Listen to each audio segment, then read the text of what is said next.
নমস্কার বন্ধুরা, আশা করি আপনারা সবাই ভালো আছেন। সন্তোষী ব্লগে আপনাদের সবাইকে স্বাগত। সকালে ভিডিওটি শুরু করলাম ঠাকুরের বেদি দিয়ে। অবশ্যই জানিও ঠাকুরের বেদিটা কেমন। আর আজকে আমি দুপুরে কিছু রান্না করতে চলেছি, সেটাই তোমাদের কাছে শেয়ার করতে চলেছি। ভালো লাগলে অবশ্যই কমেন্ট করো। আর প্রথমে যে ফুলটা ছিল সেটাও আমারই গাছের ফুল ছিল, সেই ফুলটাও কেমন অবশ্যই জানিও। চলো তাহলে এবার রান্নার দিকে এগিয়ে যাই।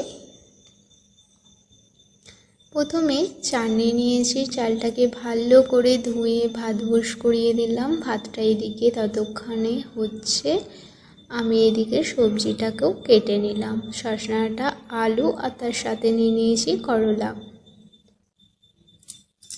আর আমার এইদিকে ভাতটাও রেডি হয়ে গেছে। আর নিয়ে নিলাম পেঁয়াজ, কাঁচা লঙ্কা, টমেটো, আদা, রসুন।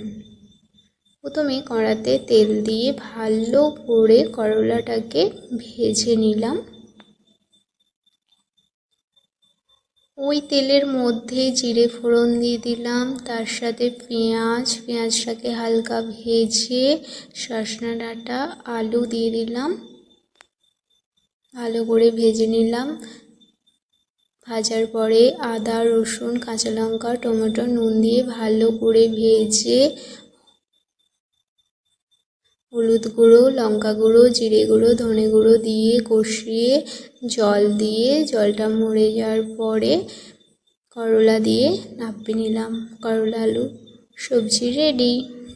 আর শুক্তো বানানোর জন্য সবজি নিয়ে নিলাম কাঁচকলা, বেগুন, শসা ডাঁটা, আলু আর করলা, আর তার সাথে আছে বড়ি। ভালো করে ভেজে শুক্তোটাকে আমি বানিয়ে নিলাম। শুক্তোটা অবশ্য সাদা সিম্পল বানিয়েছি, রিচ বানাইনি। আর ভাতের সাথে পরিবেশন করব কাঁচা লঙ্কা, শসা, আলু পাঁপড় ভাজা, করলা ভাজা, শসা ডাঁটা, আলু করলার সবজি আর শুক্তো। অবশ্যই জানিও ভিডিওটি কেমন হয়েছে, আর তোমরাও ভালো থেকো। বাই।